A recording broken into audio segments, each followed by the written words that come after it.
Já apareceu, pronto.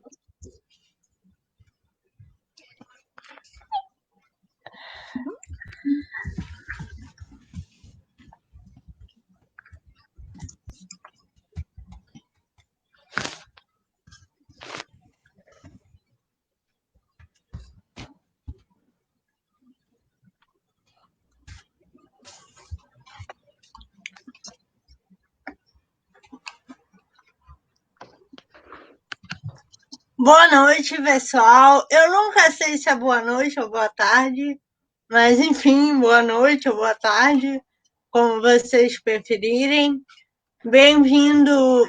Sejam bem-vindas e bem-vindos a mais um De Cara com a Manu.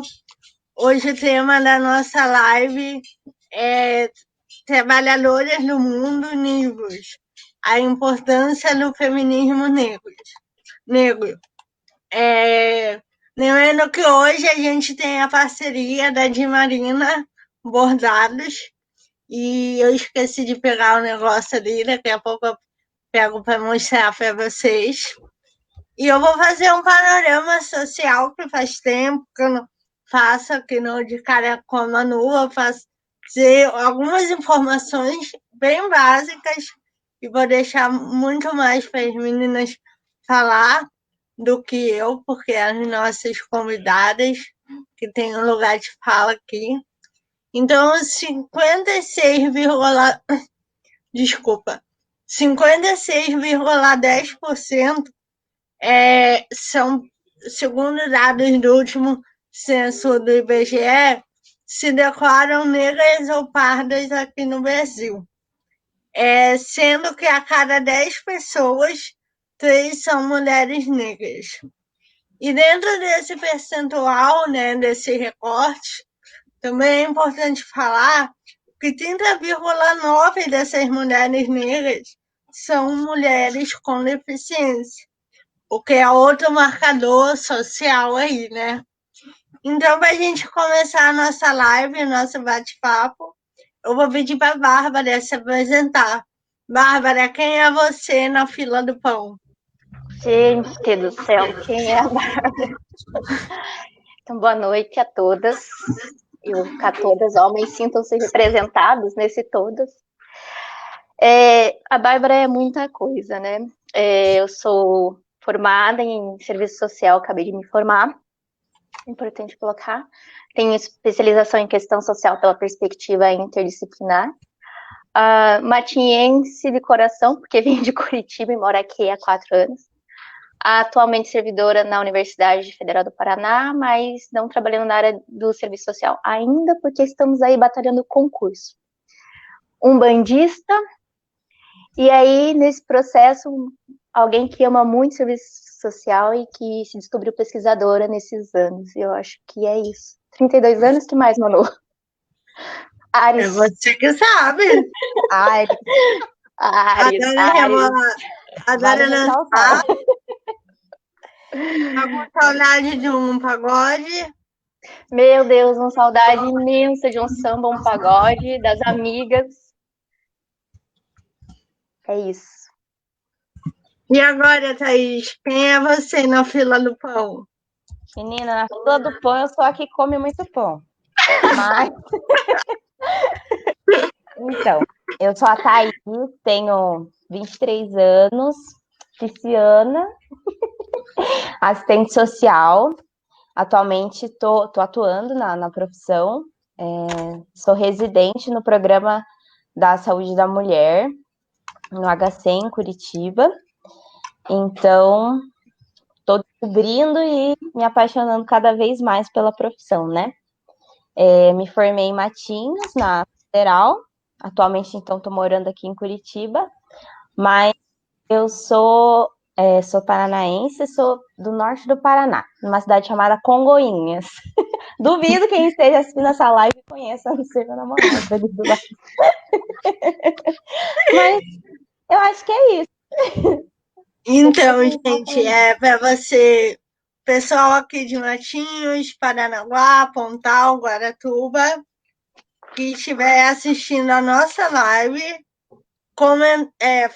mandar alguma pergunta, comentários aqui no chat, vocês vão estar concorrendo a este bordado da Marina, tá? Então, para participar do sorteio, é importante deixar o seu registro aqui no chat.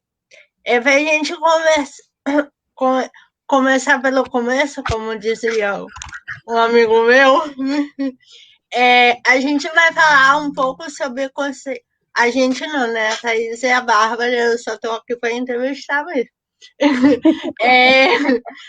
Elas vão falar um pouco dos conceitos e dos aspectos históricos, né? Então, para começar, a primeira pergunta que eu vou mandar aqui para vocês é: qual é a importância histórica do feminismo negro? Tá com vocês aí. Então, eu vou reproduzir uma pergunta que eu vi em alguma situação que eu estava no Facebook, que é assim, né? Quem aí que está assistindo gostaria de ser tratada ou tratado pela nossa sociedade como é hoje, como uma mulher negra, lésbica, com deficiência? Se a sua resposta é eu não, o que eu imagino que todas ou a maioria responda, tem aí um porquê que a gente já sabe que isso é não ser bem tratada. E se a gente já sabe o que é não ser bem tratada, estando nessas condições, por que que isso ainda é permitido? Por que é que a gente ainda olha para o lado? E começando com isso, e aí eu vou falando, Thaís, se quiser colocar no meio, vai falando.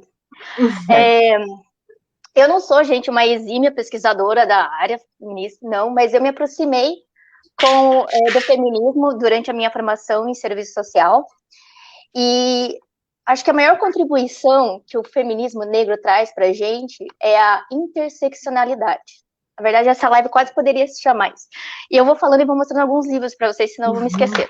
Inclusive, esse livro aqui, da Carla Cotirene, que é da coleção Feminismos Plurais. Por que a interseccionalidade? Porque é um instrumento que foi cunhado, esse termo, dentro do feminismo negro, e aí não só a Carla vai falar disso, mas também a Djamila Ribeiro, e que traz para a gente uma nova visão para ver a sociedade, né? Onde não se separa gênero, classe e raça. É impossível você ter uma apreensão da sociedade sem considerar esses três elementos. Aí existem, né, várias pessoas que dizem, mas esse é um movimento identitário só, né, o feminismo negro. E a Djamila vai dizer que não é meramente identitário, até porque a branquitude é uma identidade. E a gente não fala sobre isso. Né? Eu vou olhar às vezes para o lado, pessoal, porque eu, a rainha do Excel, fiz linkei alguns pontos para não me perder. Aposto que tem até gráfico. Não ter, mas poderia ter. Quem trabalhou com a Bárbara sabe disso. E a Thaís estudou comigo, escreveu vários artigos, então sabe disso. E aí, por que é importante a gente colocar nome, né, nessas situações? Negra, lésbica, pessoa com deficiência. Porque, como traz a Djamila, não dá para lutar contra o que não se pode dar nome. Então, a gente precisa dar nome, né?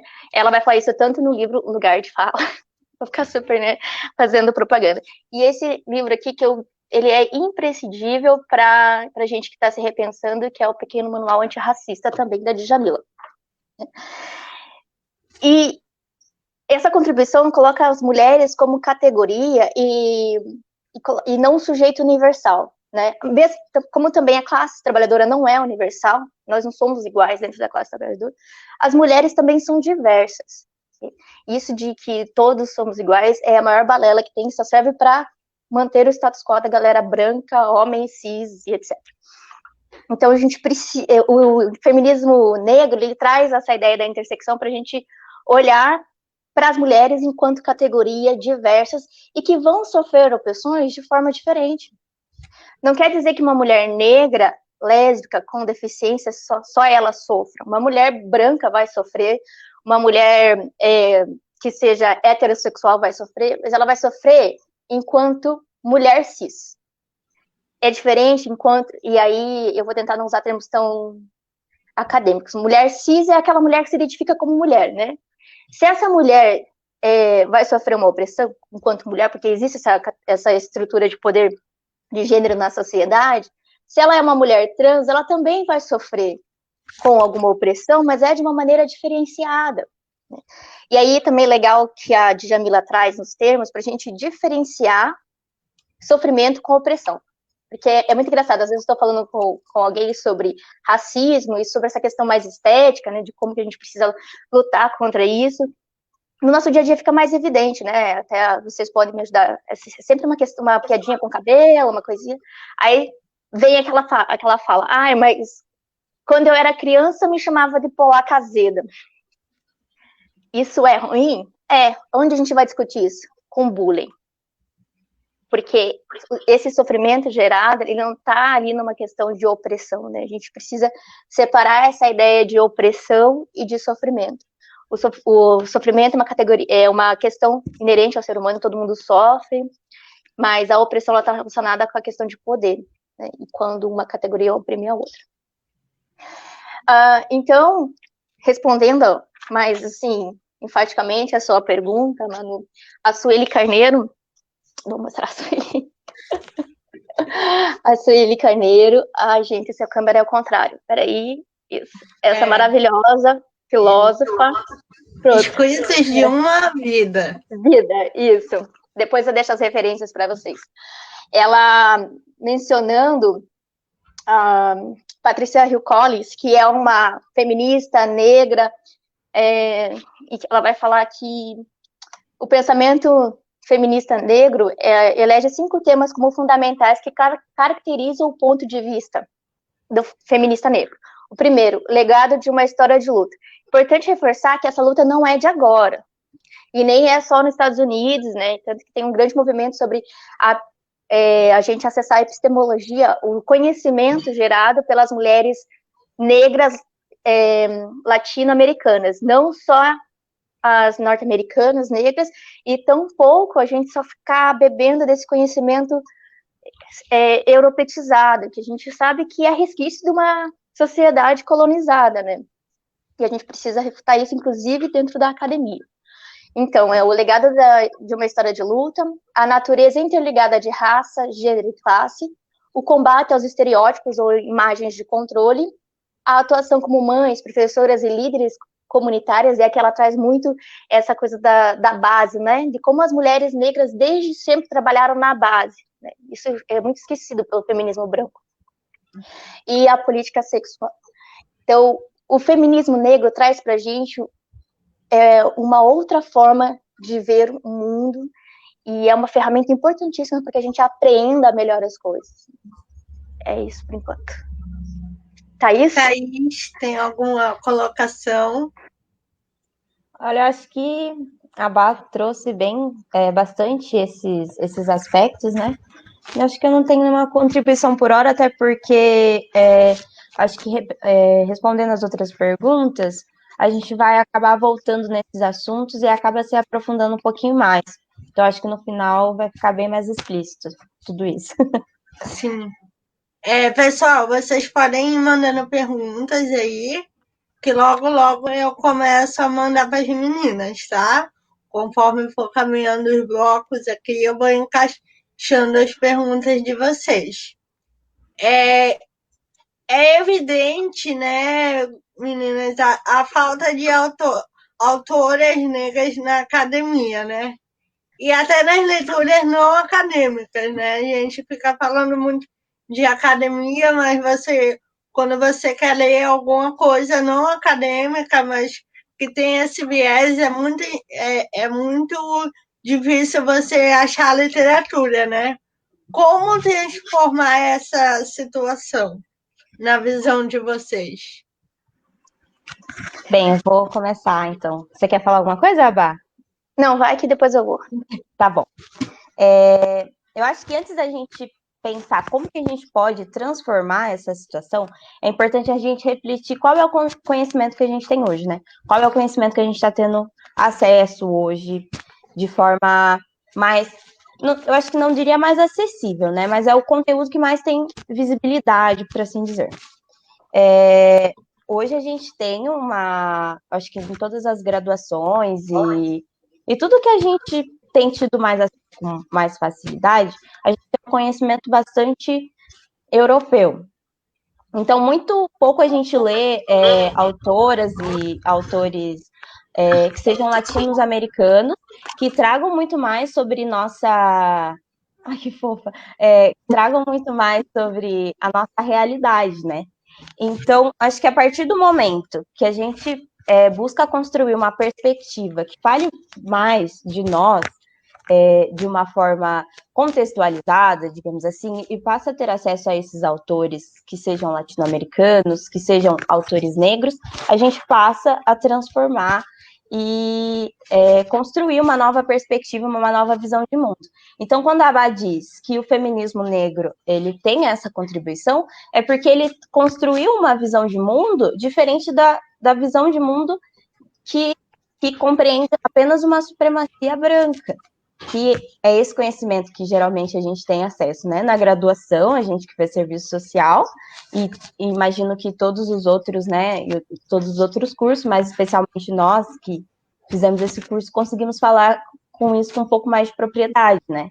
A gente tem e lê apenas autores brancos. E os outros autores que nós conseguimos ter acesso e pesquisamos e utilizamos nos nossos trabalhos, foi porque a gente pesquisou de forma autônoma, buscamos essa outra forma de conhecimento, por até mesmo reconhecer que esses conhecimentos que nos impostos não nos contemplam, né? Porque não faz parte da nossa realidade.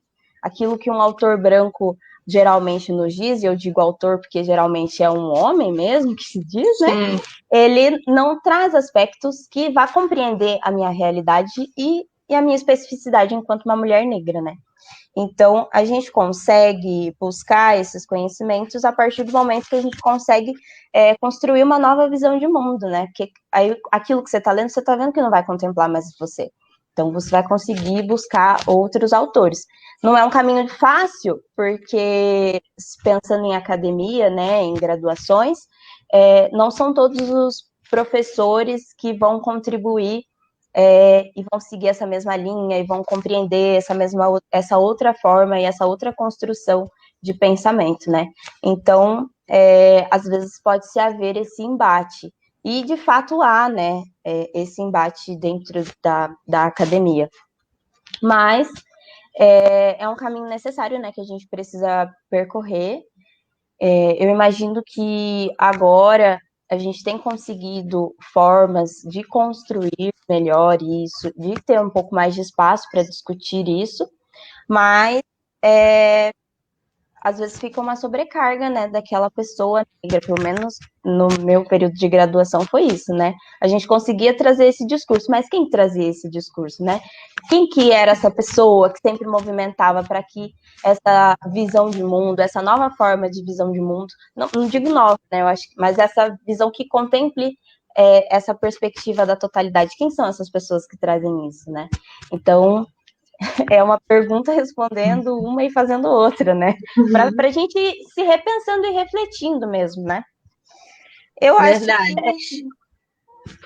que, não sei se eu respondi de forma que ficou nítido, né? Mas eu acho que é mais ou menos nesse caminho. E aí, só complementando o que a Thaís falou, eu tive o privilégio de estudar com essa deusa, esses 4 anos, vários artigos, vários trabalhos juntos. E por que eu trago isso? Porque a Thaís é quem me apontou várias direções para escrever sobre isso, para, inclusive, trazer a questão da raça, porque antes eu não tinha esse acesso. E, assim, não são as nossas professoras que trazem isso. Ainda há uma defasagem muito grande dentro uma atualização, digamos assim, das nossas mestras e que a gente encontra pelo caminho, que não abordam o tema. E aí né, fica a questão, é exaustivo, como a Thaís colocou, de rola qualquer assunto de raça, pá, olhava para a Bárbara e para a Thaís lá no canto. Sei. E não é uma responsabilidade só nossa, né? Eu entendo que a gente que está mais por dentro do assunto vai ter mais acesso, talvez, mas é porque as pessoas que são brancas, né, elas não acabam fazendo essa análise porque elas não se enxergam, porque, né, como diz a minha amiga Thaís, branco está acostumado a ser o centro de tudo, e aí não se percebe. E nessa pergunta sua, Manu, não acho que nem é uma questão de existir, tá? A epistemologia, ela existe. Tanto que a Carla Crocierini, ela vai trazer nesse livro dela da interseccionalidade sobre esse racismo epistêmico, né, que acaba, ela chama até de epistemicídio, né? Sim. Que é simplesmente matar toda o saber, né, dos povos africanos. A gente foi o país que mais recebeu pessoas escravizadas. O Brasil é negro. O Brasil é negro, gente. Vocês têm que parar com essa pira errada de querer ser europeu. E onde é que a gente acessa isso? Inclusive, mais uma dica de livro. Paraná Preto. E tem umas falas aqui nesse livro que vai falar, por exemplo, que Curitiba, que é onde eu cresci, você vai ter acesso a várias festas culturais, né? Tem o não sei o que lá da Itália, o Bosque do Alemão, o não sei o que polonês. E onde está a parte das pessoas que vieram do continente africano? Onde está a cultura africana dentro de Curitiba, que foi formada por pessoas negras? Também. É só lá no Clube 13 de Maio? Sabe? Então, existe. Não é que existe a epistemologia, existe a cultura, existe, mas ela não é visibilizada. E não é, gente, pelo amor de Deus, não é responsabilidade só das pessoas negras ou não brancas darem visibilidade para isso. E até vi que tem uma pergunta sobre branquitude. Uma das missões da galera que é branca é trazer isso. Eu sei que a gente tem que falar, amiguinho, dá uma olhadinha que tem uma questão de raça que você está desconsiderando. Sim. A gente já vai, calma que a gente já vai tocar nesse assunto. Relaxa que as perguntas eu coordeno aqui. Desculpa. Alguém tira o celular da Bárbara ali, por favor. Cancela. Agora, mas eu, enquanto uma mulher com deficiência, eu comecei os estudos dessa área a partir dessa vivência, né? De me auto-reconhecer para depois ir tratar esses assuntos, né? Relacionados à deficiência, à mulher com deficiência. E como foi o processo de reconhecimento enquanto mulher negra de vocês? Eu acho que quando a gente fala sobre se reconhecer, a gente também fala muito sobre nossas dores, né? Eu acho que, infelizmente, né, esse reconhecimento, muito, para mim, pelo menos, sempre esteve muito atrelado às minhas dores enquanto mulher negra. Embora eu seja uma mulher negra nitidamente, né, todo mundo olha e me reconhece enquanto uma mulher negra, nem sempre eu me reconhecia assim, né, nem sempre eu me aceitei. Embora eu olhasse no espelho e soubesse que eu era uma mulher negra, esse processo de autoaceitação foi um processo muito difícil, muito doloroso para mim. Por muito tempo eu alisei meu cabelo, naquela época de Orkut, lembra? Nossa, colocava aquele brilho, menina, no último, a foto para ficar branca. Então, nossa, fiz isso durante muito tempo. Então, química no meu cabelo eu sempre fiz desde bem novinha mesmo, porque não gostava do meu cabelo, queria ter cabelo liso, enfim, várias e várias questões. O processo mesmo que eu considero, né, esses momentos de ruptura e reconhecimento mesmo enquanto uma mulher negra, eu acredito que aconteceu quando eu fiz magistério. Todo mundo sabe, né, o que é magistério, eu acho, né? Formação de docente. Eu fiz o magistério E lá tinha uma professora que sempre me instigou muito, assim. E no curso, né, no magistério, era muito legal porque tinha uma valorização da estética negra que não tinha, que eu não tinha tido acesso antes. Então, eu passei a me reconhecer durante esse momento. E aí era algo muito doloroso para mim, porque você se reconhecer tendo acesso a estatísticas, tendo acesso a outra perspectiva e acessando, né, uma visão de mundo totalmente diferente, e quando você olha na estatística e você vê que, embora a gente esteja num país que seja majoritariamente negro, as pessoas que mais estão sendo violentadas, as pessoas que estão mais sendo violadas, que têm seus direitos mais cerceados, são as pessoas negras, você se reconhecer dentro daquela estatística nem sempre é algo fácil. Então, é muito complexo, né? Eu acho que talvez essa live não vai dar conta da gente compreender a complexidade do que é se reconhecer enquanto uma mulher negra. E para mim foi um processo muito doloroso mesmo, porque aí você lia aqueles textos, e aí, meu Deus, eu li aqueles textos e eu ficava, tipo, chocada, assim, porque, sabe, é muito complexo você saber, eu sempre soube que eu era, mas é difícil você saber e você se reconhecer e você se aceitar, sabe?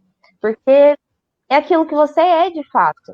E não vai mudar. E não que eu quisesse mudar isso, né? Depois que eu compreendi, depois que eu me aceitei, depois que eu aprendi, por exemplo, a cuidar do meu cabelo, que daí eu passei por toda a fase de transição capilar, cortei meu cabelo bem curtinho, daí tudo isso foi processos que foi ajudando, né? Então, eu fiz o magistério, que era 4 anos, eu já entrei na graduação, e na graduação eu imaginei que seria serviço social, pelo menos seria outra coisa.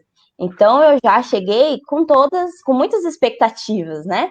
E quando eu chego e dá aquele choque de realidade, e eu, cheia de gás para falar sobre as questões étnico-raciais, foi um balde de água fria, né? Porque eu imaginei, nossa, criei um mundo da poli, menina. Pisciana que sou, várias ilusões, né? Criei outra realidade que na verdade não era, mas assim, contribuiu muito para o meu crescimento, contribuiu muito para o meu reconhecimento. Mas as mulheres negras que estão assistindo, acho que vai entender muito sobre o que eu estou falando, a Bá vai saber muito bem o que eu estou falando, porque não é um processo fácil, né? Até contar uma história. Quando eu entrei na graduação, eu queria muito estudar, por exemplo, sobre a solidão da mulher negra, que é algo que eu acho muito bacana de estudar. Mas eu acho que esse exemplo vai trazer bem o que é esse processo de reconhecimento, né, de autorreconhecimento. E aí, quando eu comecei a buscar as literaturas para estudar sobre a solidão da mulher negra, eu me reconheci em tantos aspectos que eu não tive força para escrever um TCC sobre aquilo. Eu vi que não daria conta. Porque naquele processo eu também estava me reconhecendo, sabe?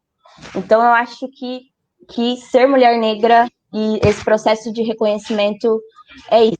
Tem muita dor, porque a nossa história, infelizmente, né, ela também traz muita dor, da forma que nos foi contada, né, por uma visão europeia, por uma visão branca. Todo esse processo de reconhecimento para nós, às vezes é muito doloroso, né? Então, esse processo de reconhecimento para mim foi um processo que me trouxe à tona algumas dores que eu tentava ignorar, que eu fingia que não existia.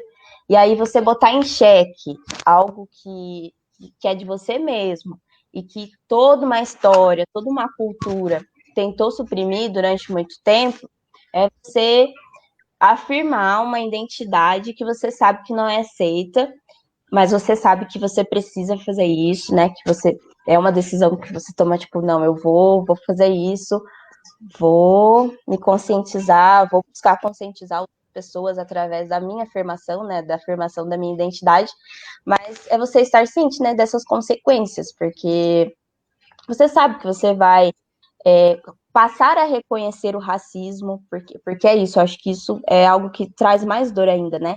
Porque antes, quando você não se reconhece, você não afirma a sua identidade, embora você sofra, né, os processos de racismo, você não tem consciência de fato do que é aquilo, né, do que realmente está te acontecendo.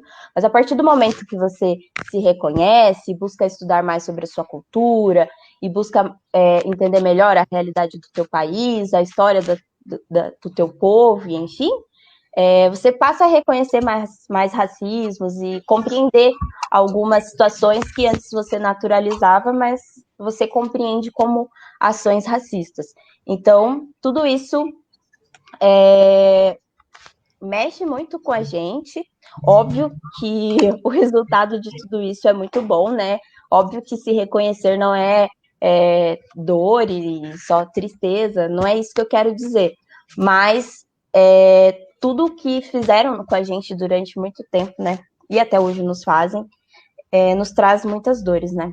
E aí, para isso, a gente teria que falar sobre saúde mental da população negra, que não é assunto dessa live, mas que traria muito esses aspectos. Mas eu acredito que é isso, né? Esse processo de reconhecimento enquanto mulher negra é uma construção diária, né? Óbvio que hoje não sou totalmente, não cheguei ao fim, né, dessa trajetória, porque é uma trajetória que a gente faz e cada vez mais a gente vai se desconstruindo de uma cultura que não valoriza o ser negro, a mulher negra. Então, a gente sempre tem que estar se autoafirmando e buscando cada vez mais conhecimentos nessas perspectivas que a gente já trazia aí no bloco anterior, para que a gente consiga fazer isso de uma forma saudável, por assim dizer, né? Mas o começo realmente é muito doloroso.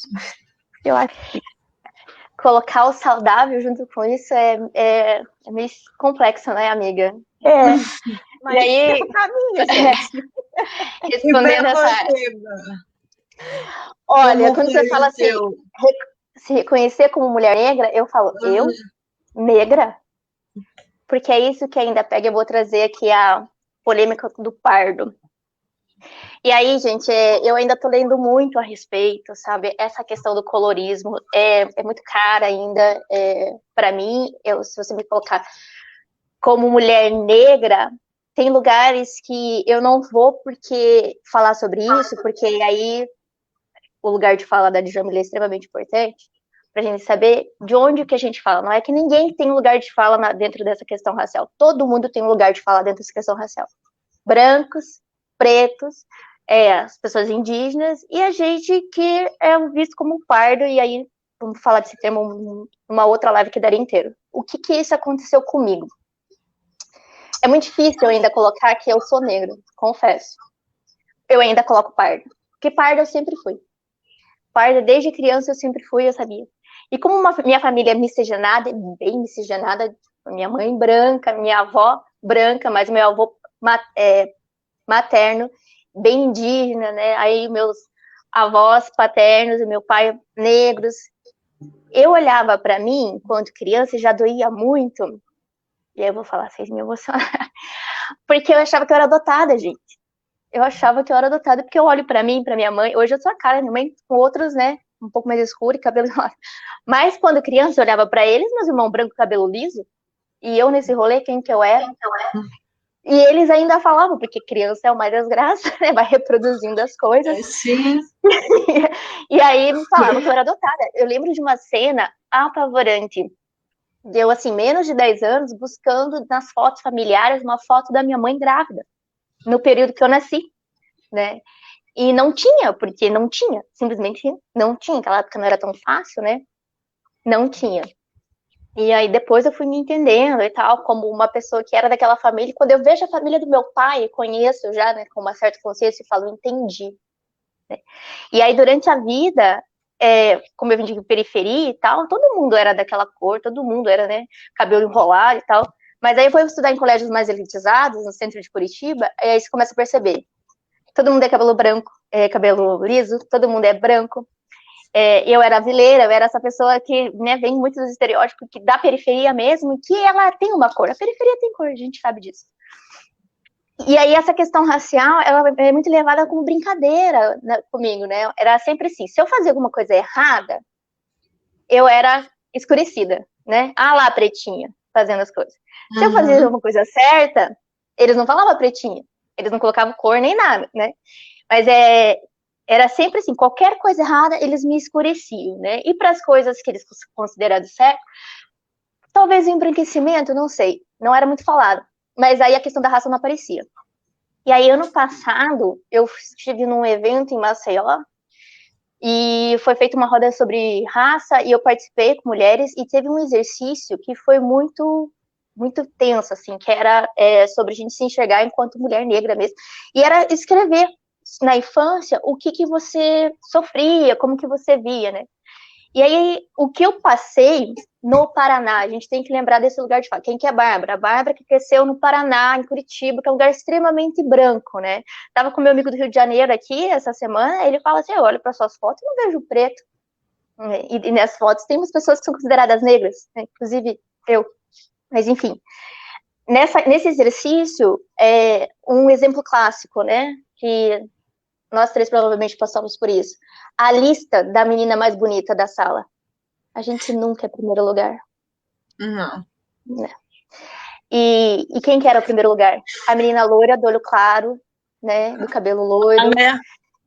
E isso é uma vivência racista que, independente de você ser negro de pele escura ou negro de pele clara, isso vai acontecer. E aí, nisso que eu tenho lido bastante, né, até a Sueli vai trazer sobre isso, sobre o colorismo, sobre o racismo, ele vai me afetar de forma muito diferente. Às vezes vai, mas muito, né? Vai ficar mais na questão estética, na questão da isso é básico, a questão da autoaceitação, a fetichização dos corpos negros, né? A mulata sexual, sensualizada.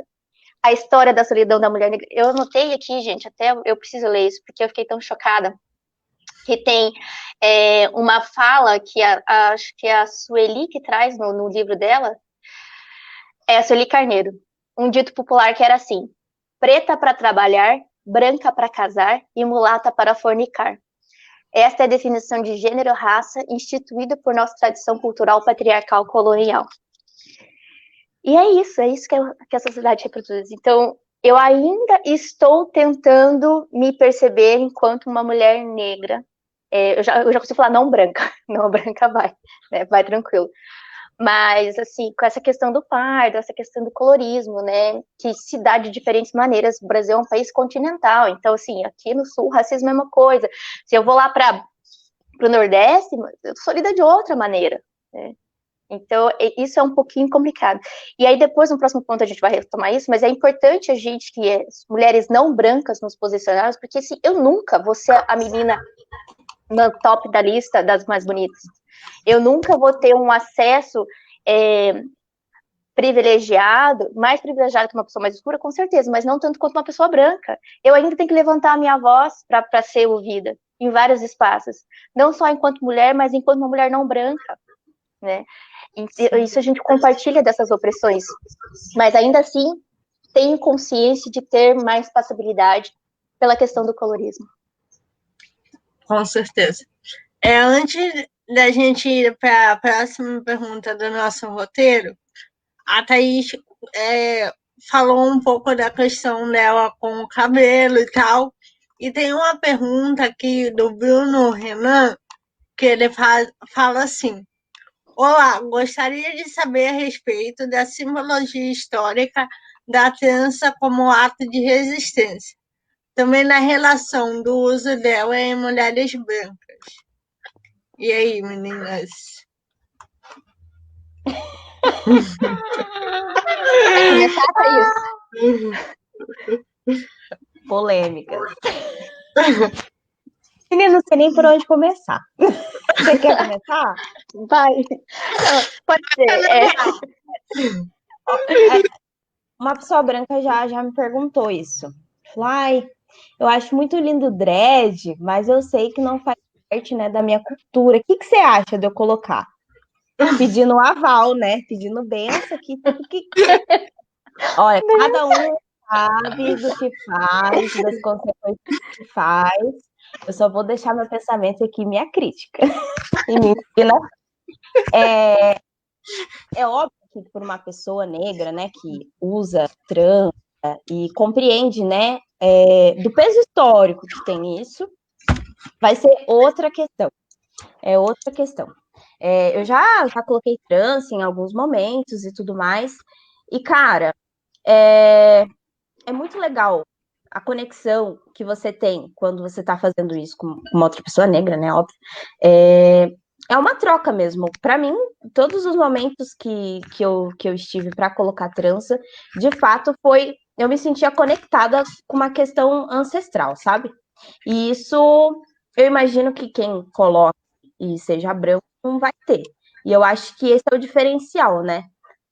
O primeiro diferencial, na verdade, de quando uma pessoa negra coloca aquilo, porque aquilo tem uma representação histórica, e isso faz parte da minha história, isso faz parte de mim, faz parte de uma luta, de uma resistência de muitos e muitos anos, que foi construída numa perspectiva de realmente de luta, de resistência. Então, estar com aquilo, né, o fato de eu usar trança, não é uma mera questão estética.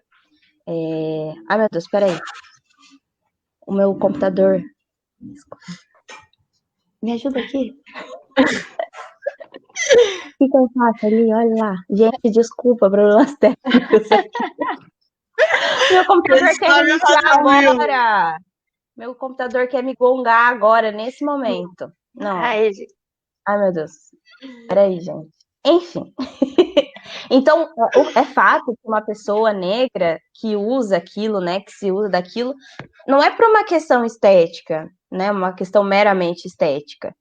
É por uma outra questão, uma questão cultural.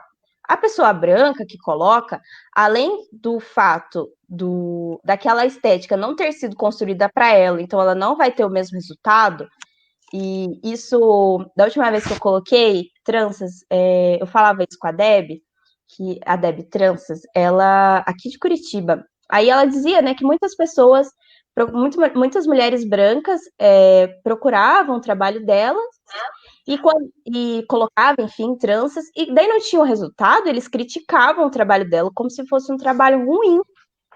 Mas não é isso, sabe? A pessoa se reconhecer. Tipo, óbvio que se coloca uma trança num cabelo que é crespo, a durabilidade daquilo vai ser muito maior. Porque aquilo foi construído a partir da minha estética, e não de uma estética branca. Então a pessoa branca coloca, vai cair tudo e vai embora o negócio ali, ó. Se pra mim é para durar 2 meses no meu cabelo e vai durar, no cabelo de uma pessoa branca, vai cair uma semana, e é isso. E outra questão tem, né? E aí parte para uma outra questão, né? Daí é uma questão mais é uma questão mais de racismo mesmo, né? Qual é o peso de uma pessoa branca de trança e uma pessoa negra de trança, uma pessoa negra de dread, né? Daí essa reflexão, todo mundo já ouviu falar sobre isso, eu imagino, mas sempre tem essa questão, né? A pessoa negra de dread, todo mundo fala que é sujo, que é fedido, e a pessoa branca de dread, é o hippie, é o Diboresh, enfim, é aquela pessoa que daí todo mundo aceita, daí não é sujo, é bonito, é a pessoa só hippie, é só a pessoa good vibes, e aí tá tudo bem, né? Então, são essas duas questões que se tem, né? De não ser uma estética que foi pensado para pessoa branca, então, para ela, vai ter um peso apenas estético, e o peso estético que tem para ela não é o mesmo peso estético que tem para a pessoa negra, né? As pessoas que veem pessoas brancas de trança e essas mesmas pessoas que veem pessoas negras de tranças analisam de uma forma totalmente diferente, né? E para nós, mulheres negras, para nós, negros, homens negros, enfim, sempre se tem um outro peso e um outro olhar. E para além dessa questão que eu trouxe, que é a questão histórica, né? Então, se a pessoa branca quer fazer, tipo, beleza, mas nunca vai ter o mesmo peso que tem para mim, porque eu tenho muito respeito quando eu uso, para mim é realmente, cara, é muito forte, não tem nem como explicar. Mas assim, é algo, tipo, muito bom, sabe? Você ter lá uma pessoa que tá ali, e sempre quando eu fiz, né, as tranças, era um momento muito de troca, sabe? Tanto quando eu fiz com a Nath, de Matinhos, quanto quando eu fiz aqui com a Deb em Curitiba, foi um momento de troca mesmo, assim, sabe? De conexão, uma questão muito ancestral. E para pessoa branca não vai ter isso, né? Faz o que quiser, quem quiser, mas é preciso se fazer essa reflexão. Sim. E para continuar aqui, como esse processo de reconhecimento, desconstrução e reconstrução interferiu na escolha profissional de vocês? Agora eu? Pode começar, você. Na questão racial, absolutamente nada. Porque, né, como eu falei até então, na verdade, para muitos que não sabem, eu sou formada em administração. Chego no serviço social algum tempo depois, porque aí me descubro dentro do serviço social. E a minha área de pesquisa é a questão da violência contra a mulher. Quando eu estou fazendo no primeiro momento, que é aquele projeto de aprendizagem que tem aqui na UFPR Litoral, eu vou tentar trabalhar isso por uma ideia muito ainda inocente, essa palavra inocente, de o empoderamento da mulher através da geração de trabalho e renda. Mas aí, convivendo com a deusa Thaís, comecei a ter essa discussão de raça, e aí esse processo começa a impactar na minha pesquisa, e como a gente já falou, a gente vai buscando os livros por nós mesmos e tal, e aí eu me aproximo desse conceito de intersecção e tal, e aí não tem mais, eu não consigo mais olhar para nada sem pensar em raça, classe e gênero, né? Então, não impactou de nenhuma maneira na escolha do curso. Porém, essa desconstrução impacta na profissional que eu vou ser. Né? Ainda não estou atuante, mas já sou uma profissional dentro da universidade, né? E esse olhar precisa ter em todos os ambientes, em todos os aspectos, né? Seja para a questão, como a gente tem falado, das políticas públicas, mas assim, nada está desconectado, né? Raça, classe e gênero não são coisas a serem olhadas de forma diferenciada. Então, por exemplo, se eu tenho um estudante que vai me procurar, que eu sou assessora de curso, né? E ali eu tenho um olhar mais apurado, se está passando por uma situação de maior vulnerabilidade por questão racial, eu sou uma porta de entrada. Eu preciso estar preparada para isso, mesmo que eu não seja assistente social, mesmo que eu não seja nada disso. Mas eu preciso estar preparada para isso, para inclusive encaminhar para as áreas de atendimento a respeito dentro da universidade, que a gente sabe ali que tem, por exemplo, da CEPOM, né? Mas quem é que vai procurar isso? Como que isso está sendo resolvido? E não é responsabilidade só também da CEPOM, né? A gente tem vários problemas dentro da universidade de questões racistas que acontecem mesmo, dentro de sala de aula, professores, colegas, estudantes, a gente sabe, não são poucas, né? Então, acho que, de uma maneira geral, essa desconstrução sobre a questão racial, ela vai impactar em todos os profissionais, independente da área. Ela é urgente, precisa ser pautada em todos os cursos. E você, Thaís? Como esse meu processo, né, de reconhecimento, ele se deu ali no ensino médio ainda, então na escolha do meu curso isso acabou impactando muito, porque aí o que eu pensei? Beleza, né? Já entendi que sou uma mulher negra. E já entendi também que a população negra ainda tem estado ocupando espaços muito ainda subjugados, enfim. Qual que vai ser o meu papel? Quem sou eu na fila do pão, profissionalmente, para tentar, de alguma forma, viabilizar esse acesso dessa população, então, na qual eu faço parte, né? E aí, o serviço social encaixou como uma luva, né? Então, impactou, tipo, totalmente. Lógico que, quando eu dizia que eu tinha criado o mundo da Poli, para poder, quando eu escolhi o curso, entrei na universidade, porque eu acreditei que os professores poderiam contribuir, né, nesse processo de reconhecimento, e sabendo que a população que mais acessa as políticas de assistência é a população negra, então o curso traria essas discussões. Nisso eu dizia, né, realmente que foi um balde de água fria, né? Porque isso não aconteceu. Mas em contrapartida, eu acredito que a gente conseguiu construir uma caminhada muito legal durante a graduação, né, Bá? A gente conseguiu trazer essas discussões, por mais que tenha sido um pouco mais doloroso, enfim, mais trabalhoso, porque para além de estudar aquilo que nos foi imposto, a gente teve que buscar algumas outras alternativas que contemplassem, então, a nossa realidade, mas, de qualquer forma, o resultado disso foi muito bom. Então, o serviço social, para mim, sempre esteve atrelado à discussão étnico-racial, embora essa ainda não são todos os profissionais que compreendem o serviço social dessa forma, né? Mas para mim isso foi algo que esteve muito ligado mesmo. E aí depois, quando a gente for falar sobre nossas pesquisas, o que nós temos pesquisado, acho que a gente vai acabar falando um pouco mais sobre isso. Mas o fato de eu me reconhecer enquanto mulher negra foi, olha, foi assim, ó, certeira quando eu escolhi o serviço social. Porque eu soube, né, pelo menos, na verdade, eu acho que na verdade, sim, né, eu consegui ter esse espaço de discussão, consegui ter acesso a essa discussão, e o serviço social, né, ele tem muito, numa perspectiva de mundo que eu já entendia, que eu já compreendia, que era aquela que eu gostaria de seguir. Então, nisso, eu sou muito feliz, assim, sou extremamente feliz profissionalmente, extremamente feliz realizada. Nossa, sou muito feliz com a profissão que eu escolhi. E aí, como eu tinha acabado de sair do ensino médio, e era a minha primeira graduação, a gente fica com aquela dúvida, né? Tipo, será que eu vou ser feliz profissionalmente? Será que eu fiz a escolha certa? Mas, assim, depois que eu entrei na graduação, eu nunca tive dúvida, assim, eu nunca pensei em desistir, por exemplo, do serviço social, porque, de fato, isso me contemplou muito. Embora não fosse da forma com que eu acreditei que seria, mas a gente sempre idealiza mesmo as coisas e nem sempre tudo é da forma que a gente imagina.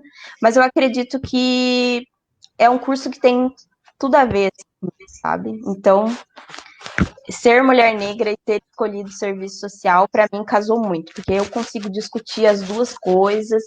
E, enfim, senão eu vou começar a falar sobre o profissional, né? E ainda não é agora que a gente vai falar sobre isso. Mas é muito ligado.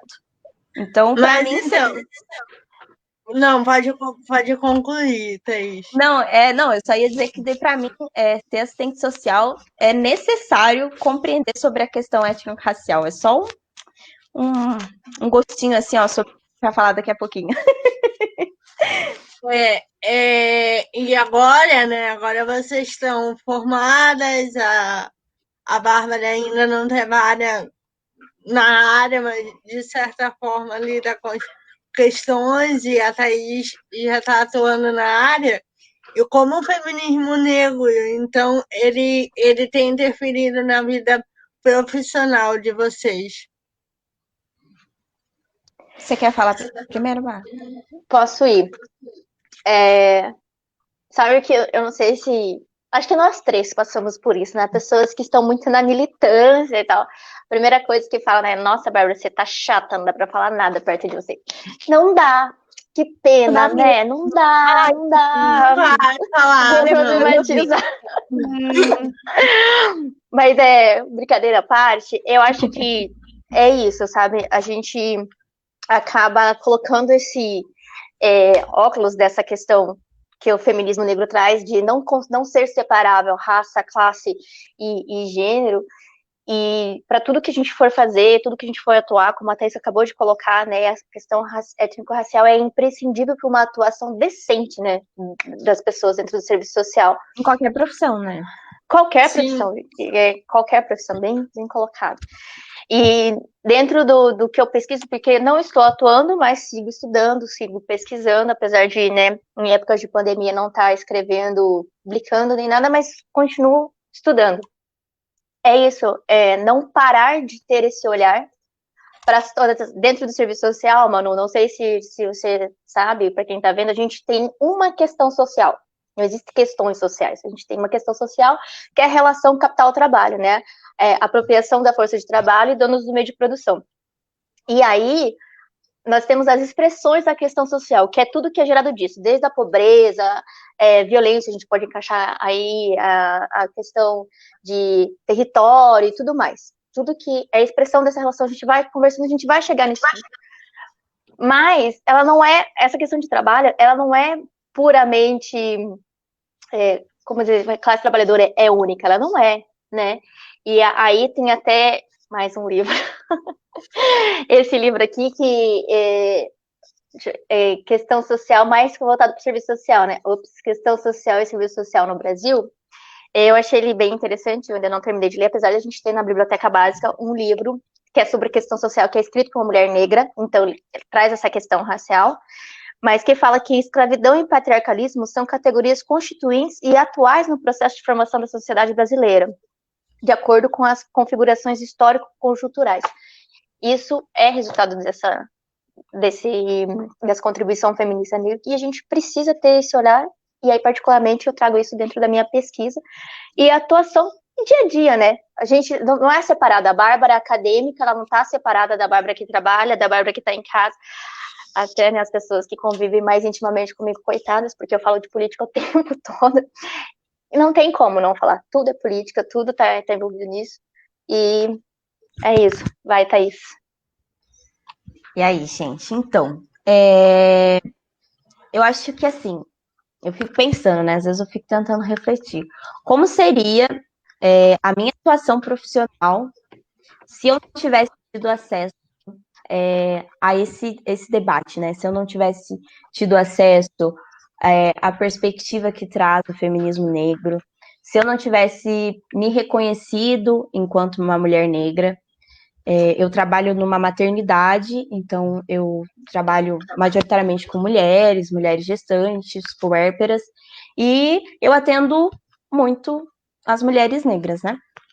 Então eu fico pensando como que seria a minha atuação se eu não tivesse tido esse olhar, sabe? E até agora eu realmente consegui imaginar, sabe? Uma profissional que não tem essa visão e a compreensão disso, sabe?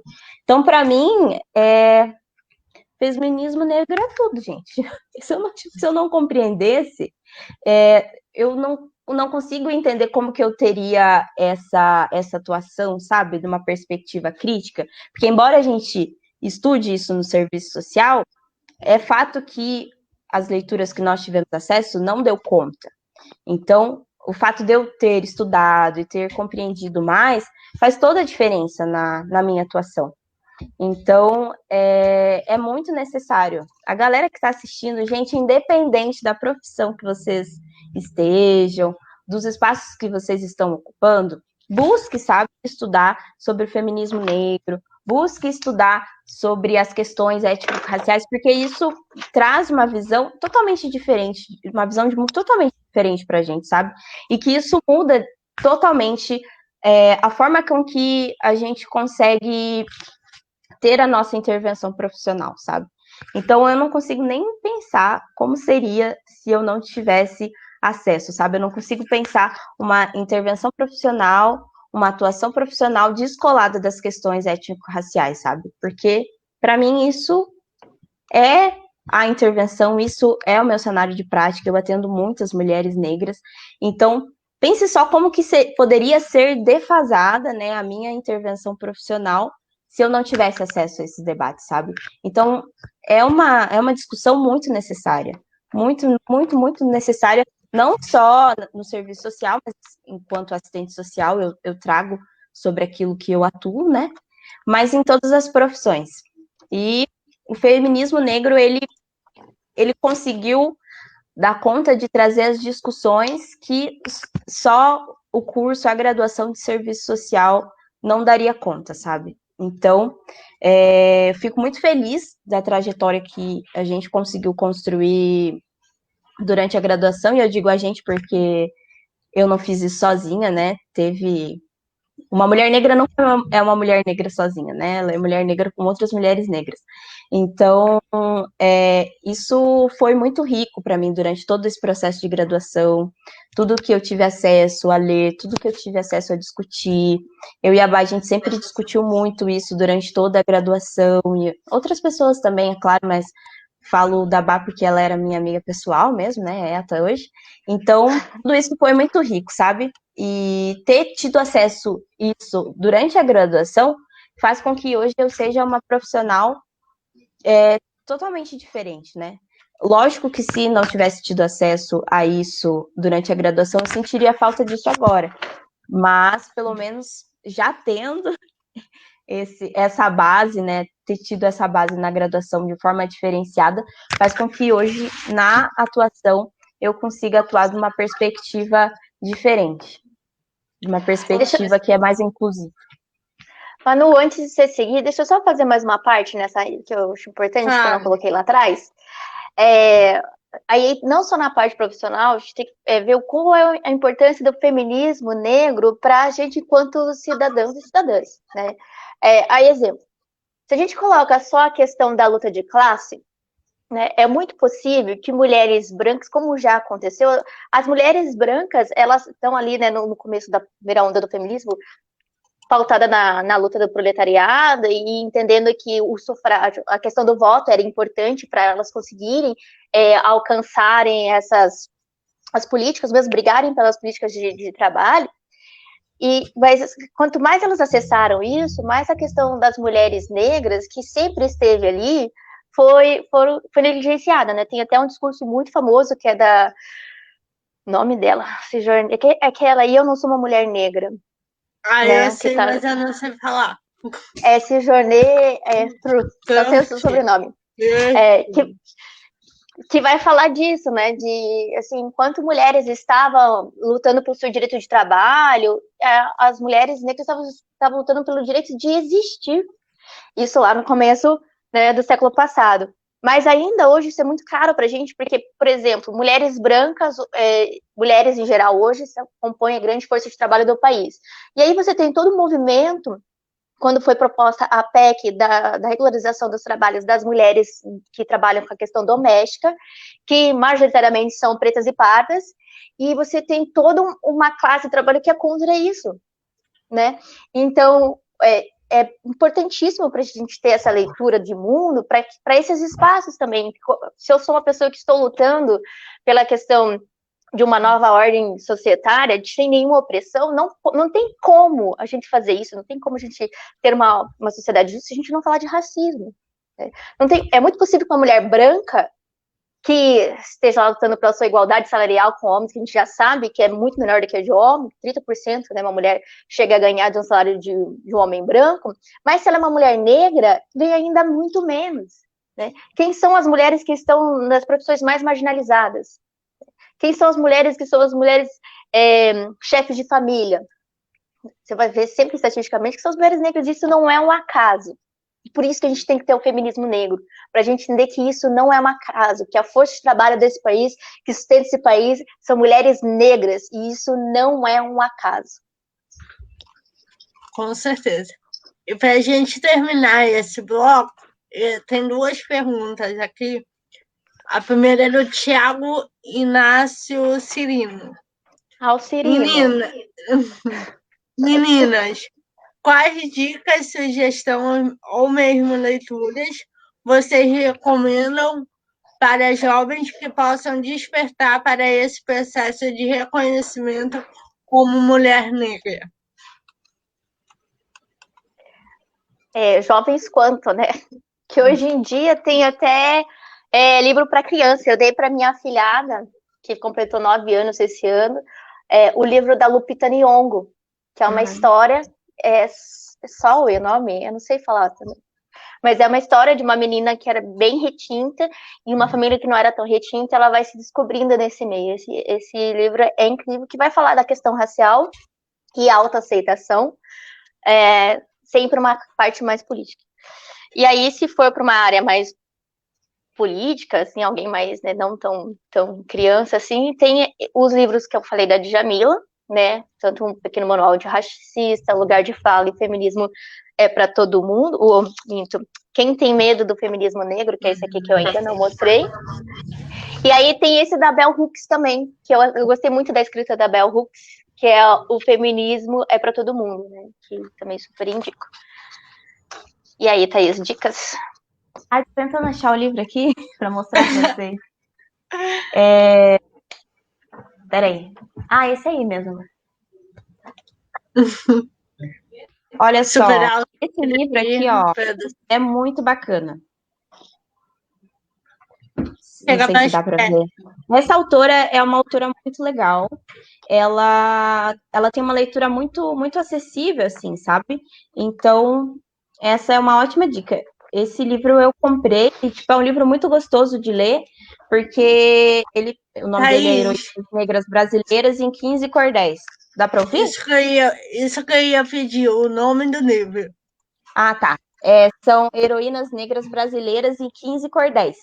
Então, ela escreve em forma de cordel mesmo, então é uma leitura muito gostosa. Eu pensando, ele falou jovens, eu imagino mais jovens, não sei, né? Tipo, adolescente. Então, eu pensei numa leitura mais acessível, né?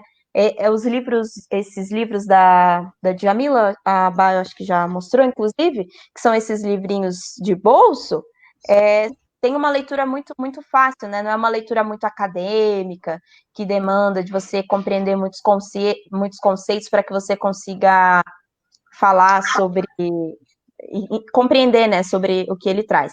Então, esse aqui é minha dica. É muito gostoso. Ele fala sobre a história de algumas heroínas negras, enfim. Eu não sei se vai aparecer aqui, mas aqui tá. Acho que não vai dar para ler, né? Não dá. Depois eu posso tirar uma foto do livro, enfim, e desse sumário dele, que ele traz as histórias de várias mulheres negras brasileiras, e é muito legal. Isso é uma super dica que seria. E eu gostei muito, e ele é todo ilustrado, assim, também, sabe? Então ele é um livro muito bonito. Muito bonito. A Juliana Modesto, ela fala assim: meninas, compartilhem dicas de autocuidado para conseguir manter a saúde mental em dia dentro da militância. Eu dou risada. Saúde mental. O que é saúde mental? Eu acho que quanto mais eu estudo, mais as vivências vão acontecendo, né? Eu tenho percebido que o mais importante é a rede. Sim. Nossa rede. Quem são os nossos, né? Para onde que a gente corre? A Thaís, coitada. Tem um grupo chamado Gangue das Rainhas, que é a minha gangue mesmo, e que é para onde a gente vai, entendendo que não é todo mundo que vai compreender, né? Não é todo mundo que vai estar disponível, mas a gente precisa ter uma rede, a gente precisa construir isso, né? E é muito difícil para mulheres negras, né? Quanto as mais retintas, essa solidão da mulher negra, ela não é só romântica, né? E aí a gente precisa conversar mais sobre isso e estar aberto, sempre, para a gente também compor essa rede. E uma defesa aqui bem pessoal, gente, quem puder, quem quiser, terapia. Tem vários terapeutas hoje oferecendo terapia gratuita, ou até a Thaís pode falar melhor sobre a questão dessa terapia acessível, inclusive para mulheres negras, né? Sim. E é fundamental, gente, terapia em tempos de pandemia, em tempos de militância, em tempos de B17, eu acho que é fundamental. Para mim, como eu estou agora, né, estou atuando enquanto profissional, então eu sou residente, então eu tenho uma carga horária de trabalho extremamente exaustiva. Agora estou trabalhando 48 horas semanais, mas em tempos que não fosse de corona, seria 60 horas semanais. Então, eu trabalho todos os dias 12 horas. Então, falar sobre saúde mental realmente é algo a se pensar e buscar quais são essas estratégias, né? Para mim, o que tem sido é conseguir de fato se desligar de todo, às vezes até das redes sociais, enfim, para conseguir dar uma relaxada na sua cabeça, sabe? E aí isso você pode fazer com quem é a sua rede de apoio, né? Liga com as amigas, faz uma videochamada, sei lá, faz qualquer coisa assim, sabe? Mas com pessoas que você realmente considera que seja a sua rede, se desvincula um pouco de coisas que são pesadas, né, para você. E eu acho que agora, em tempos de isolamento, falar sobre saúde mental é uma coisa que se tornou bastante cara mesmo, né? Porque quem tem ficado em isolamento, eu estou trabalhando, então eu estou vivendo essa pandemia de uma forma totalmente diferente, né? Mas eu acho que a estratégia é essa: você ter uma rede fortalecida e você pensar em você mesmo e tentar entender qual aquilo que te faz bem, sabe? Se te fazer bem é você ver uma série, faça isso, entende?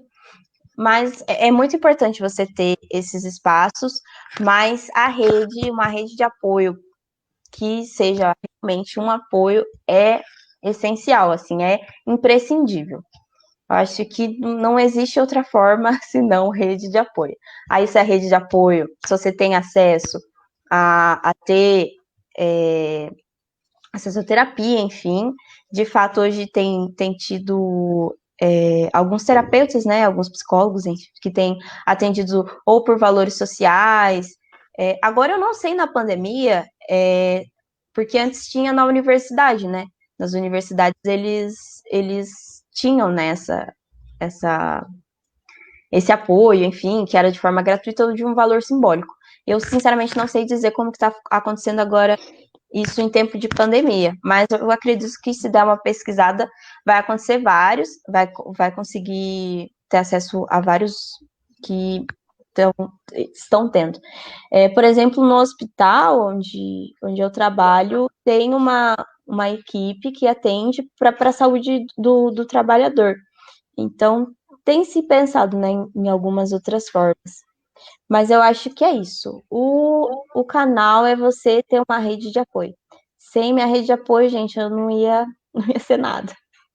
Não ia ser nada, porque você precisa, né, ter um espaço seguro para que você possa chorar, se necessário, para que você possa desabar, se necessário, porque em todos os outros espaços, né, quando a gente fala de mulher negra, pelo menos, né, para mim tem sido isso, em todos os outros espaços a gente tem assumido uma postura de uma mulher forte, que a gente precisa, né, muito, não é muito falado, mas muitos nos é cobrado, né, enquanto uma mulher negra, de uma postura forte, uma mulher negra que seja realmente uma fortaleza, enfim. Então, socialmente nos é cobrado muito isso, né? Então, isso acaba esgotando a saúde mental da população negra, das mulheres negras. Então, uma rede de apoio, uma rede que você se identifica, é tudo. Sim.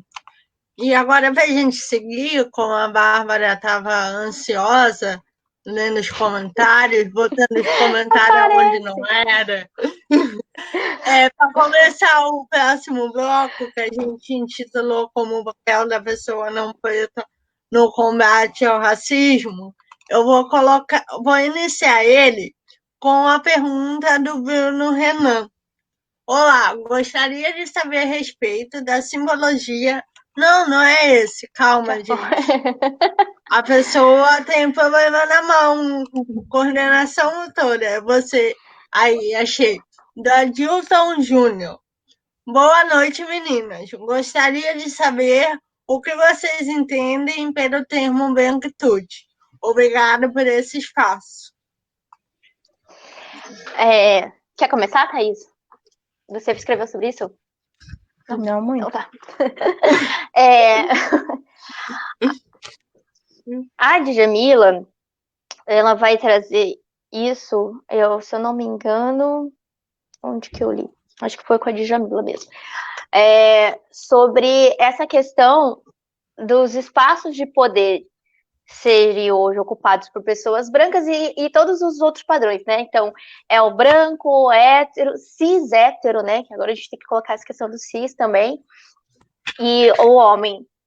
E essa discussão, ela nunca parte de quem ocupa esse lugar. Ela parte da pessoa que ocupa aquilo que não é hegemônico, né? E quando você fala em branquitude, é esse movimento que as pessoas que são brancas, né, precisam fazer, de se enxergar nos seus privilégios, né?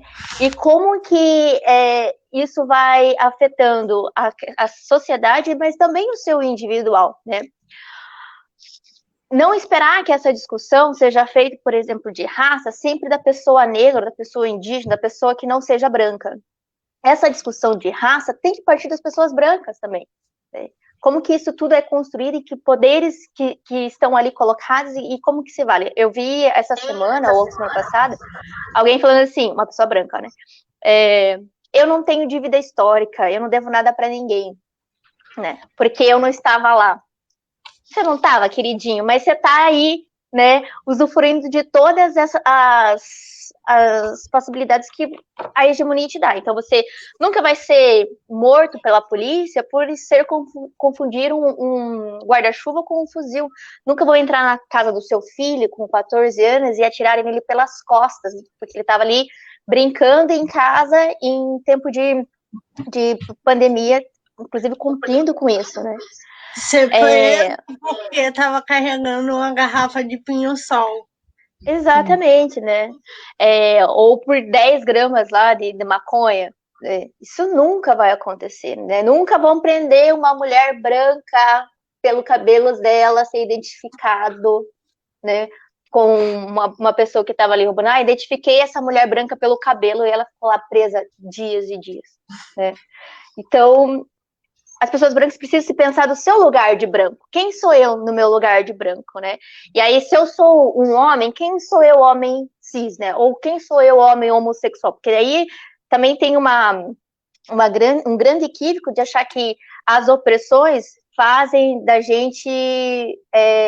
até você falou bastante sobre essa semana, né? As opressões fazem da gente melhores com outras profissões. Tipo, só porque eu sou um homem com deficiência, eu sou decente, tá ligado? Eu não vou reproduzir esse machismo.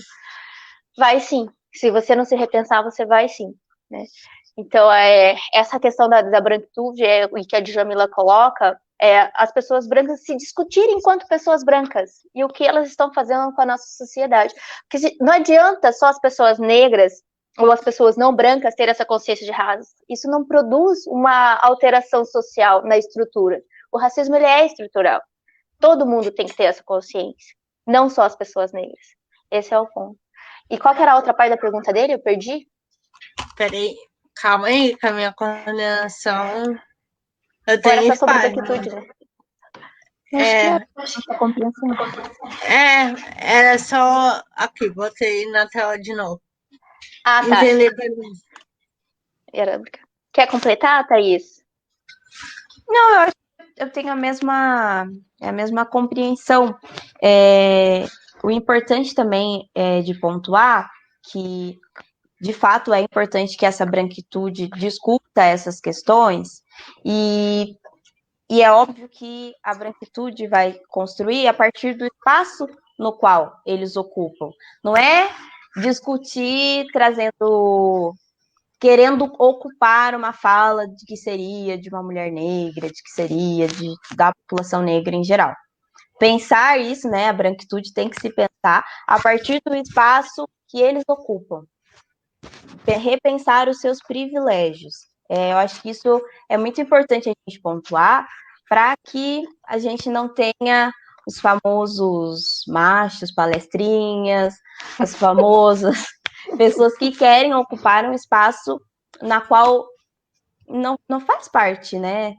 Eu prefiro não falar sobre isso essa semana. Não, sim, e daí, pra gente, dentro dessa temática, tem mais uma pergunta aqui da Aline Valejo. Acho que é assim que fala. Meninas, gostaria de ouvir a opinião de vocês sobre o tal do racismo reverso. Embora eu não acredito nisso, mas seria maravilhoso ouvir a opinião de vocês de como lidam com o assunto. Vocês são fantásticas, amo vocês. Aline, saudades. Respira maravilhosa, fundo. Aline. Maravilhosa. Respira fundo e vai. Gente, eu tenho um sério problema que quando eu fico muito nervosa, eu dou risada. Eu quero rir pra cá. Porque, nossa, gente, a gente teve casos, inclusive dentro do serviço social, de professoras falando sobre racismo reverso dentro de sala de aula. E aí o coração chega a disparar, né? Mas, emoções à parte, antes de começar, até para dar a introdução à fala da Thaís, essa questão do eurocentrismo, né? Quando a gente fala de se repensar, devemos pensar uma reconfiguração do mundo a partir de outros olhares, questionar o que foi criado a partir de uma linguagem eurocêntrica e pensar novas epistemologias, discutir lugares sociais e romper com uma visão única, não de imposição, é buscar coexistência, né? Que é isso que a Thaís vai falar do lugar.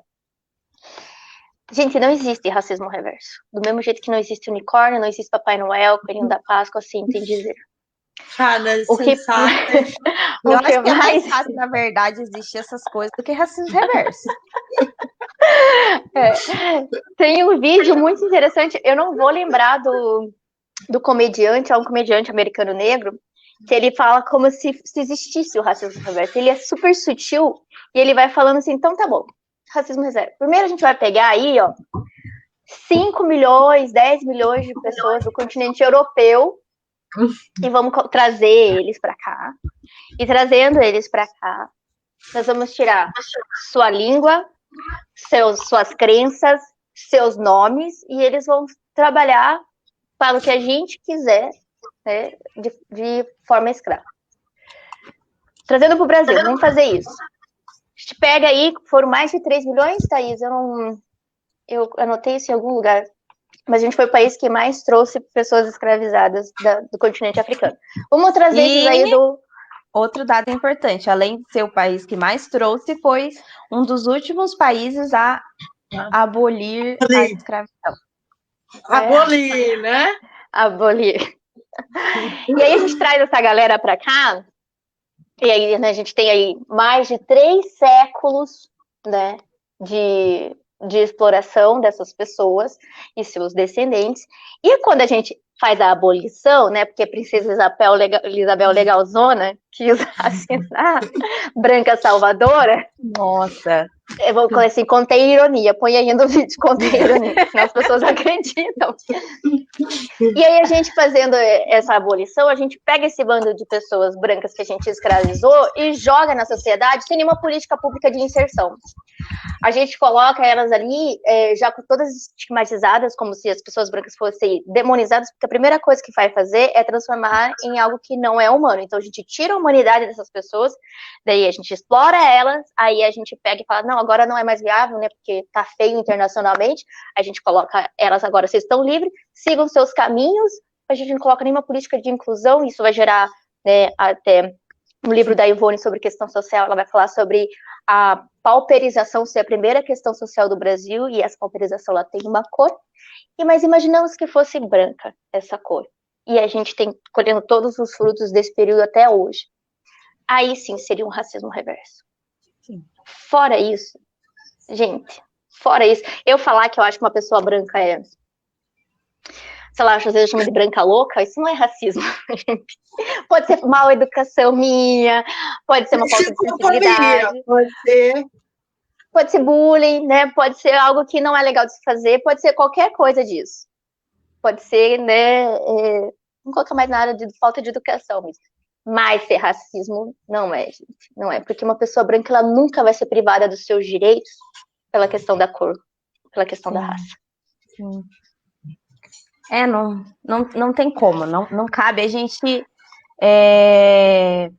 não tem esse poder e esse privilégio para praticar um racismo reverso, sabe? Não faz sentido. É estrutural, sabe? Eu vou falar com uma pessoa com deficiência sem deficiência sofre de capacitismo. Né?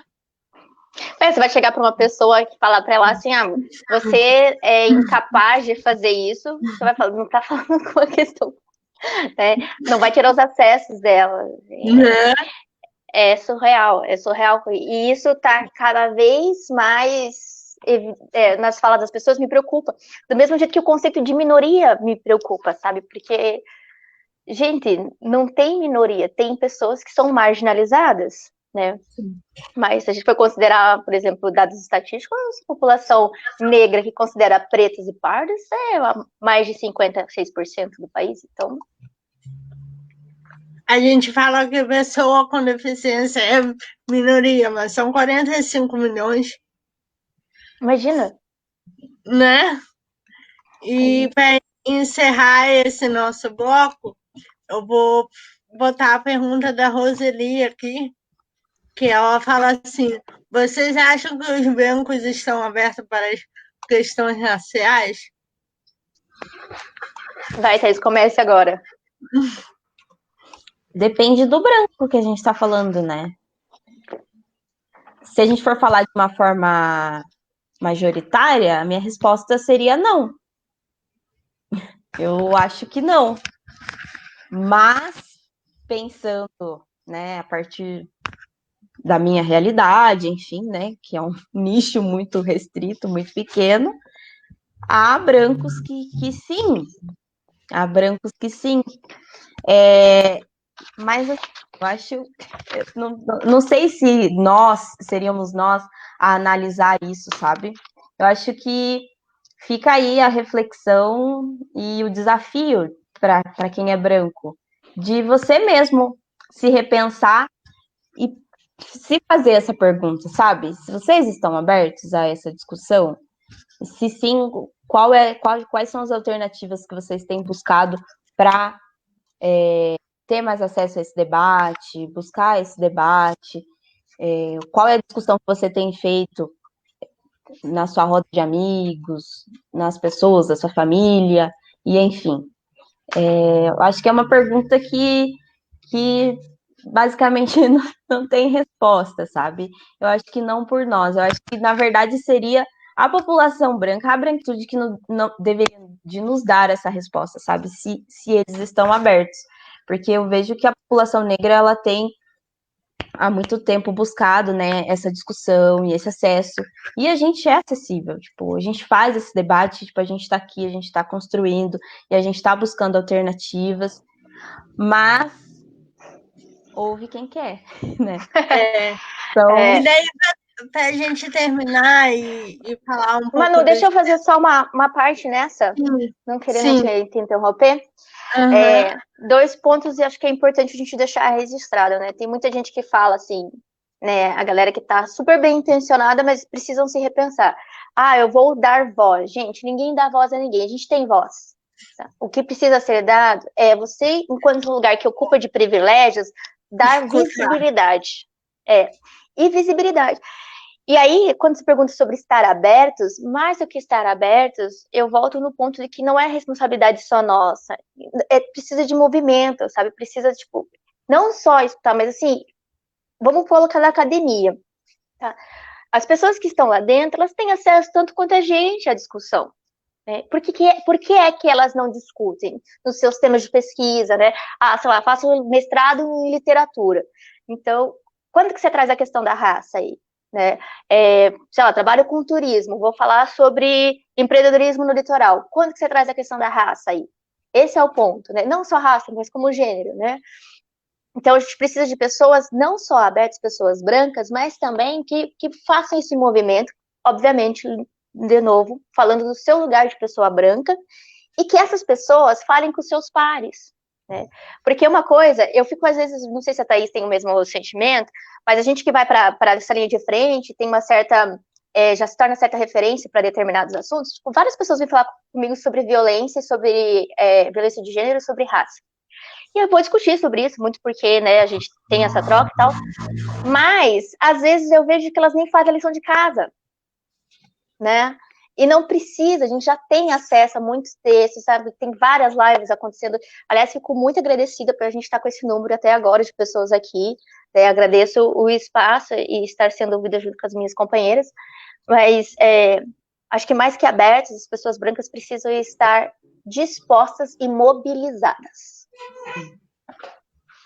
Exatamente. E pegando esse gancho desse momento que a gente está vivendo de pandemia, o Carlos ele pergunta assim: a emancipação da mulher negra no pós-pandemia e a qualificação para a geração de emprego e renda. Vocês, como assistentes sociais, acreditam no trabalho engajado nesse sentido? Não sei se eu entendi a pergunta. Eu também não. A emancipação da mulher negra. Calma aí que eu sou lerda, gente. Tem que ter paciência. Emancipação. Na realidade, eu acho que posso. A gente não tem uma emancipação ainda, né? Da mulher negra total. Eu acho que ele está perguntando de como será esse cenário pós-pandemia, né? Pelo que eu entendi, eu acho que foi isso, mas, né? Quer ir, Thaís? Posso. Uhum. Olha, eu acho que se já estava ruim antes da pandemia para a nossa população, depois vai ser muito pior. Porque o número de pobreza vai aumentar, vai se agravar. A gente já está vendo que o mercado de trabalho já está ficando escasso. Já era um mercado seletivo, tem ficado cada vez mais seletivo. Então, eu acho que profissionalmente, né, os desafios para os profissionais do serviço social vai ser ainda maior, né? Então, vai ser ainda mais necessário a gente compreender sobre as questões étnico-raciais, porque o cenário nesse pós-pandemia vai ser muito pior do que era o anterior. Que ainda a gente já está, eu acredito, né, pelo menos sendo bem otimista, que a gente já tinha conseguido alcançar alguns debates e algumas coisas, ainda que minimamente, já havia melhorado. Mas nesse pós-pandemia, pelo que eu tenho visto, sabe, no hospital, tem tido um empobrecimento ainda maior dessa população. E essa população tem cor, então os dados vão se agravar ainda mais, o acesso vai ser cada vez mais restrito. Então, um desafio para a nossa profissão e para várias outras, né? Mas falando enquanto assistente social, vai ser muito maior. Então, é muito necessário, ainda mais necessário, que a gente tenha esse acesso a esse debate para que a gente consiga atuar numa perspectiva de fato diferente, buscando essa emancipação dessa mulher negra que ainda a gente não tem. Porque a gente pensar em emancipação seria um conceito tipo, muito amplo, né? Tanto de acesso como de várias outras questões, que eu não vou nem me aprofundar. Mas eu, enquanto mulher negra, não acredito que nós já tenhamos alcançado essa emancipação. Mas eu acredito, pelo menos enquanto uma profissional que atua ali diretamente com essas mulheres, quando se tem uma perspectiva diferente, a gente consegue contribuir para a construção dessa emancipação, mas que ainda não aconteceu. Dentro do que a Thaís fala, eu acho bastante preocupante, porque o capitalismo ele é tão maldito que ele vai se adaptando e continuando e etc. E aqui já existe uma discussão bem forte já sobre como que vai ser o mundo após essa pandemia, né? Então a gente vê vários movimentos para, por exemplo, o trabalho remoto, o teletrabalho, né? Essa questão da uberização do trabalho, que é a informalidade. A gente já sabe que historicamente, pelo menos no país, não posso falar de outros lugares, mas historicamente é a população negra que trabalha mais na informalidade. Eu e a Thaís, a gente escreveu um artigo chamado aquele da mulher negra, amiga, que falava sobre as expressões da questão social serem mais agravantes em cima da mulher negra. Então, em todos os aspectos, é sempre a mulher negra que vai sofrer mais os efeitos, né, das expressões da questão social. E, nesse momento, o mundo está mudando, o trabalho está mudando, né? Então, todas as mazelas que partirão dessa nova configuração de mundo vai impactar mais e diretamente nas mulheres negras, né? Ai, gente, eu não tenho muito o que falar sobre isso, porque a gente pensa na vontade de chorar, sentar e chorar, né? Acho que a gente tem que lutar por um preparo, né? Principalmente em época do serviço social, que a formação está cada vez mais, se não me engano, formam 10 mil assistentes sociais por ano no EAD. Não que seja contra o EAD, não é isso. Mas qual tipo de ensino à distância está sendo ofertado para essas pessoas, né? E aí você vai ver, acompanha páginas de concurso e tal, assim, discussões muito absurdas, um material muito pobre nessa discussão de trabalho, quem dirá falar sobre raça. E acho que a solução mesmo será, enquanto profissionais, assistentes sociais, nos prepararmos para isso. Porém, não vejo que isso esteja sendo algo corriqueiro, né, no nosso trabalho. Poucas pessoas estão nessa vibe. Sim. Não sei se a gente respondeu, né, a pergunta dele, eu fiquei meio na dúvida, assim, mas eu espero que a gente tenha respondido. E pra gente, o pessoal pode continuar mandando pergunta, colocação, lembrando que vai rolar o sorteio após a live. Não sei se hoje eu consigo colocar o vídeo, porque é um trabalho bem intenso, eu tenho que olhar comentário por comentário e ver de onde a pessoa é. Mas entre hoje e amanhã, domingo, eu faço isso. E, meninas, vocês que são pesquisadoras, eu gostaria que vocês falassem um pouco do trabalho que vocês estão, né, a temática que vocês estão trabalhando aí, ou que trabalharam na graduação, é com vocês, para a gente ir finalizando. Quer começar ou pode começar? Pode ir, amiga. Enfim, eu sempre é uma palavra muito forte, né? Mas desde que eu me inseri na academia, eu sempre discuti a questão étnico-racial. Então, eu e a Bá, a gente já escreveu alguns artigos, enfim, a gente sempre discutiu partindo dessa perspectiva, né? Da questão étnico-racial. No TCC, mais especificamente, eu analisei a grade curricular, né, do curso de serviço social, para compreender como o serviço social da UFPR Litoral trabalhava, estava debatendo a questão étnico-racial. Então, eu peguei vi, né, aquilo que a profissão se propõe, né, porque a profissão se propôs a discutir essa questão, então eu fui lá e analisei como que isso estava sendo debatido. E o resultado, de antemão, já digo, né, para desanimarem a ler meu trabalho, mas de antemão já digo, é que não está sendo discutido. E lá eu trago algumas reflexões, né? Mas na residência ainda a gente precisa produzir um TCC, que a gente chama de TCR, né, Trabalho de Conclusão de Residência. Eu vou discutir sobre a questão étnico-racial, mas eu ainda não consegui pensar muito bem o que eu vou fazer, né? Eu entrei na perspectiva de discutir a saúde da mulher negra, mas eu ainda não sei muito bem o que eu vou fazer. Talvez eu vá discutir mais na questão de violência e aborto. Acho que eu vou discutir mais ou menos quanto tempo de residência, Thaís? Só por curiosidade. 2 anos. 2 anos. Não sei pós-pandemia, né? Como que vai ser, mas Sim. 2 anos. Porque, pelo menos agora, durante a pandemia, a gente não vai retomar agora essas aulas, né, de forma remota, mas a gente tem uma carga horária de trabalho e também de estudo. Mas nesse primeiro semestre, basicamente, não aconteceu, sabe?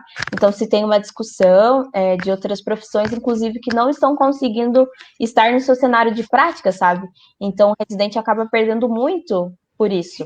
Porque, por exemplo, a galera que teve seu cenário de prática interrompido ou fechado para se tornar em unidades Covid, teve que ir para outros lugares. Então, não está necessariamente no seu cenário de prática. Não é meu caso, porque eu trabalho numa maternidade, e então as coisas continuam acontecendo. As mulheres continuam tendo seus partos, sendo pandemia, não sendo pandemia, embora o governo não compreenda isso, mas enfim, outras discussões. Mas na residência eu ainda não decidi de fato sobre o que eu vou trabalhar, mas na graduação eu trabalhei, analisei o currículo para compreender como a discussão étnico-racial estava sendo debatida dentro do curso de serviço social na UFPR Litoral. É isso. E você, Bá? Ai, gente, eu tô numa incógnita, né? Eu já tenho a especialização, então meu próximo passo acadêmico é um mestrado, que eu não corri atrás ano passado, porque eu estava focada no concurso, muito numa ideia de ir para a área de atuação, para que futuramente, né, como eu miro a docência, eu não quero ser assistente social só de livro, porque a gente já sabe que isso não é uma coisa bacana, né? Eu quero ter a experiência na ponta, e foquei nos concursos, já estou aí aguardando nomeação, porém esse ano, né? Mas não continuei, não parei de continuar estudando, tanto que eu acessei uma informação, por exemplo, dentro da violência contra a mulher, que é o meu tema, eu quero continuar estudando sobre mulheres, violência e trabalho feminino. A Carla Cutirene, ela vai falar sobre o teor racista da Lei Maria da Penha, uma discussão que eu ainda não tinha acessado, muito louco, porque assim, ela, assim, só exemplificando, né, ela coloca assim que muitas mulheres negras, né, que têm relação com seus parceiros negros, têm uma dificuldade de fazer a denúncia porque elas não querem que eles sejam presos, entendendo que esse encarceramento em massa da população negra que acontece no Brasil, primeiro que não vai resolver nada, segundo que entra para o sistema e como é que sai? Quando que sai? Né? Então, eu não tinha pensado nessa questão racial da Lei Maria da Penha, quero trabalhar melhor no meu estudo como que se reflete essa questão de violência em mulheres negras.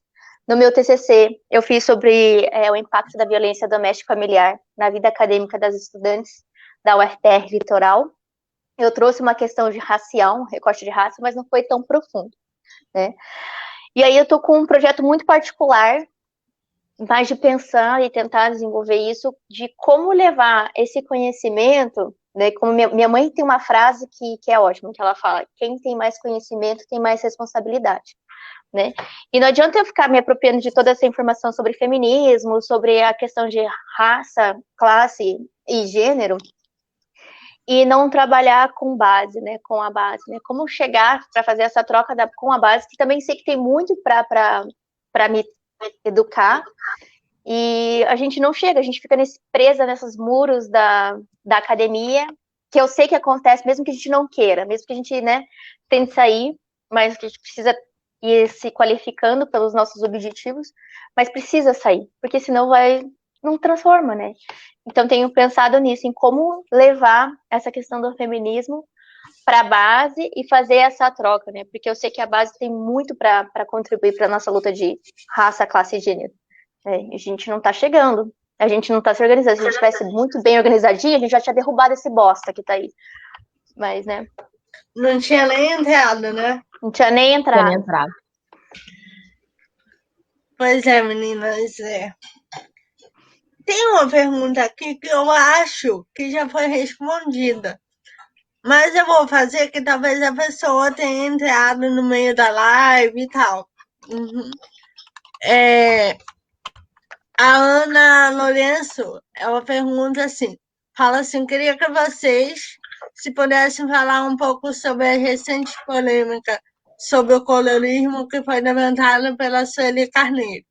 Vocês acreditam que os negros de pele clara têm privilégios, sendo que a maioria dos corpos no IML atualmente são pardos? Foi a Sueli ou foi a Djamila? Porque eu soube da polêmica da Djamila. Eu também soube da Djamila. Da Djamila essa semana com a Letícia, né? Ela falou... Ai, posso ir, Thaís? Sim, sim. Então, eu tava lendo... Por que eu perguntei se foi a Sueli, se foi a Djamila? Porque, inclusive, hoje eu acessei um artigo da Sueli. Inclusive, gente, a Sueli, ela é uma filósofa, fundadora do Instituto Geledés, né? É ótima essa página, acesse. e fundou em 1988. Pensa, essa discussão racial forte e raça e mulher. A Ana tá afirmando que foi a Sueli, só para... Foi a Sueli. Então, Ana, não sei dessa questão da Sueli, mas vou responder as suas perguntas. Porque teve uma questão da Djamila também, Ana, não sei se você viu. Ela chamando a menina de negra de pele clara, a clarinha de turbante, né? E repercutiu muito essa semana sobre isso. Sim, eu acho que pessoas negras de pele clara, elas têm um privilégio, que aí a gente vai falar sobre esse, como que as opressões são vivenciadas nos diversos espaços, né? E eu não sei o que a Sueli falou, mas até tem um livro dela que ela fala, nesse artigo que eu li, que ela fala, cita a música dos Racionais, que fala que polícia não se engana, né? Preto ou pardo, polícia não se engana. Porém, eu acho muito difícil que uma pessoa negra de pele clara passe pela situação que eu já vivenciei de uma menina negra de pele escura ter entregado um currículo para uma vaga de recepcionista e automaticamente essa pessoa tirar o currículo e colocar de lado, por ela ser negra de pele escura. É uma pessoa de negra de pele clara, pelo menos ele teria lido o currículo, né? Então, acho que a gente tem uma maior passabilidade, não quer dizer que a gente não sofra um racismo, e acho que talvez nessa parte, e aí é um talvez mesmo, tá? Que eu preciso ter mais apropriação para falar, mas talvez nessa parte de violência, ela seja mais rígida, né? Porque a nossa polícia, o que ela defende? Patrimônio e gente branca. Se você não é patrimônio nem gente branca, morreu, né? Não tá nem aí para você. E a gente vê isso muito nítido, por exemplo, quando um cara chega lá para ver, teve aquele vídeo da Guarda Municipal de São Paulo, chegando para pegar um cara que estava sendo violento com a mulher, e ele começa a gritar e a xingar o policial, e o cara filmando de longe, bem aqui, tranquilinho e tal. E você vê no vídeo de outro cara, uma polícia entrando dentro de uma festa, de uma pessoa que era negra de pele clara e puxando pelo pescoço, né? Então, talvez tenha essa impressão de que nessa área, né, da parte da segurança pública, isso seja menos segregado, digamos assim, porque a polícia está aqui para defender patrimônio e gente branca. Qualquer pessoa que está fora disso, né, tem alvo. O Emicida vai falar na música dele que tem 80 tiros para te lembrar que tem pele alva e pele alvo, né? E pardos estão nessa pele alvo também. Mas eu acredito que em outros espaços tem a maior passabilidade, sim. E o que eu acho importante a gente pautar, porque as pessoas que estão nesse meio, a gente precisa se organizar para somar junto com uma mudança estrutural dessa questão racial. Porque quando a gente não soma e não fala sobre racismo, não se coloca, né, ou fica tentando parecer branco, tentando se embranquecer, não talvez porque a gente queira, mas porque a sociedade fala assim, ó, você que é quase preto e quase branco, vem pro lado quase branco, alisa seu cabelo, consome cultura europeia, tenta se embranquecer, você não vai chegar no nosso nível, mas você tá mais aceitável aqui, você tá mais do meu ladinho, né? A questão do escravo que era aceito dentro da grande casa, né? Da casa grande, olha eu invertendo. E aí, que é uma grande maioria da população, né? Que foi miscigenada por essa questão do estupro, enfim.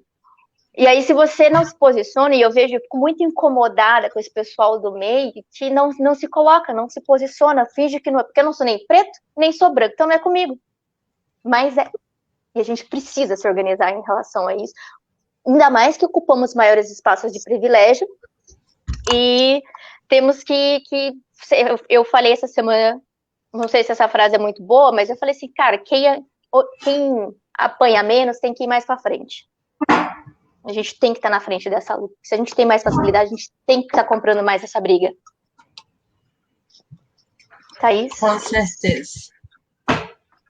Não tenho grandes contribuições, eu acho que é isso mesmo, né? Então, meninas, o racismo ele é estrutural, mas ele reconhece, a sociedade reconhece quem são os negros, né? Então, embora às vezes uma pessoa parda não se reconheça enquanto uma pessoa parda, socialmente ela é reconhecida por isso, né? Por não ser uma pessoa branca. Então, Eu acho que é bem ao encontro do que a Bá já nos trouxe. Então, meninas, eu quero agradecer vocês, né, por estarem aqui nesse momento conversando com a gente, com o pessoal. Agradecer a todo mundo que mandou mensagem, reflexão, pergunta, tá aqui até agora. Agradecer a Marina, que disponibilizou o bordado para a gente sortear depois. E vocês sabem como eu sou fã de vocês duas, como eu aprendo com vocês todo dia, né? E agradecer por confiar também de aparecer aqui na minha página, conversar com o pessoal. E para quem chegou agora, curta a página. No mês de agosto, eu estou preparando um mês temático, vai ser todo voltado para a questão da pessoa com deficiência, porque a gente precisa falar de pessoa com deficiência. E já quero adiantar que dentro da programação a gente vai falar de pessoas negras com deficiência também, que elas existem, só não é falado. Então, curta a página, eu vou em breve soltar a programação aí. Terça-feira a gente já começa falando sobre acessibilidade comunicacional, como é feito isso na vida das pessoas com deficiência e, né? Nem todo mundo fala, nem a comunicação nem sempre é feita só pela fala, ela tem outros meios da gente fazer e a gente vai discutir isso na terça-feira aqui. Então, vou pedir para vocês deixar uma última mensagem aí pro pessoal. Enquanto isso, eu vou pondo os comentários na tela. Vou antes, Thaís, para você fechar com chave de ouro maravilhosa. Eu quero agradecer, Manu, pelo espaço, né? Acho que essa troca que eu tenho com você também é incrível. Vira e mexe, eu dou uns bola fora, Manu chega assim, amiga. Então, né? Na questão da pessoa com deficiência, tem que dar uma olhadinha. Eu acho que isso é muito rico, sabe? Eu sou porque nós somos, né? Se eu cheguei aqui e estou nessa caminhada, é graças a vocês, mulheres maravilhosas, e todas as outras mulheres maravilhosas que passaram pela minha vida. Então, eu sou eternamente grata a isso. Quero me deixar disponível para quem quiser falar, debater, tretar com, com educação. Com moderação. Com moderação. Dicas de livros, de leitura, me fornecer materiais. Eu acho que tem muita coisa que vocês podem contribuir com a gente também, sugerir coisas. Estou super disponível, né? Nesse contexto de pandemia, a gente está aí em casa, mas a gente consegue estar conectados. Quero agradecer a minha amiga Thaís, minha amiga de coração, que, né, contribuiu muito, muito, muito, muito para a minha formação e a gente continua. E é uma honra, além de todos os artigos que a gente escreve, inclusive artigo na virada de noite, que Meu somos Deus. rainha de escrever artigo da noite para o dia. Estamos aqui nessa live. Sempre uma troca muito rica. Tá recebendo um convite aí, Bá. Não, o Thiago, gente, o Thiago não dá. Brincadeira, o Thiago é sensacional, a gente trata pra caramba. E agradecer o pessoal que tá até agora, quase 2 horas de live com a gente e tal, assim, ó, maravilhosos. Muito obrigada mesmo. Gente, eu só tenho a agradecer por esse espaço, né? É óbvio que pra gente chegar até aqui, muitos outros e outras vieram antes de nós, né? E eu sou grata por todo esse caminho. Eu fico muito feliz de estar em um espaço deste com pessoas, dividindo esse espaço com pessoas tão maravilhosas que são vocês. Que, olha, só alegria de ter vocês na minha vida, que a graduação me presenteou com vocês. Então, eu só tenho a agradecer muito mesmo por tudo que a gente construiu, por esse espaço, por hoje nós estarmos aqui, por vocês terem sido tão pacientes comigo, né? Porque essa live já era para ter acontecido já fazia há um tempo atrás, né? Mas eu tive algumas situações familiares que, enfim. Mas eu estou muito feliz, eu estou muito realizada. Eu acho que é muito necessário que a gente tenha espaço como esses, né? Eu estou aberta para, se de repente a gente não conseguiu responder alguma questão, ficou aí, eu não me expressei muito bem, enfim. Se tem ficado alguma dúvida, eu estou à disposição para que a gente possa conversar. Nem sempre eu consigo responder assim já na hora, porque, como eu disse, eu passo minha vida dentro de um hospital, mas assim que possível, eu vou respondendo tudo se alguém ficou com alguma dúvida, tá? Mas eu só agradeço, estou muito feliz. Olha, se eu pudesse, eu dava um abraço. Não vejo a hora que essa pandemia acabe para me abraçar vocês, porque eu tô com muita saudade. E eu agradeço o pessoal que assistiu. Eu acabei não conseguindo acompanhar, porque eu tô só aqui no.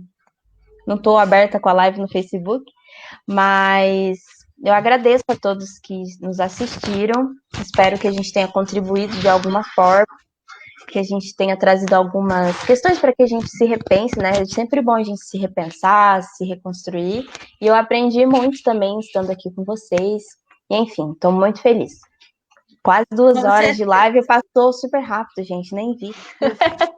Com certeza. E depois vocês podem responder os comentários na live.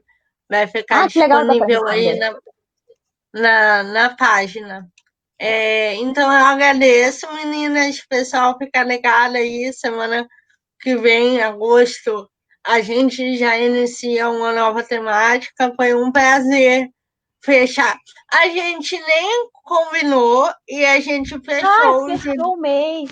fechou o Fechamos Júlio mesmo. das Pretas com esse assunto. Olha que legal. Tô bem. Só Sintonia. agradecer. Então, logo eu posto o vídeo do sorteio. Boa noite, bom final de semana. Fiquem em casa, se não puder, usem máscara. E é isso aí. Beijão para todo mundo. Beijo.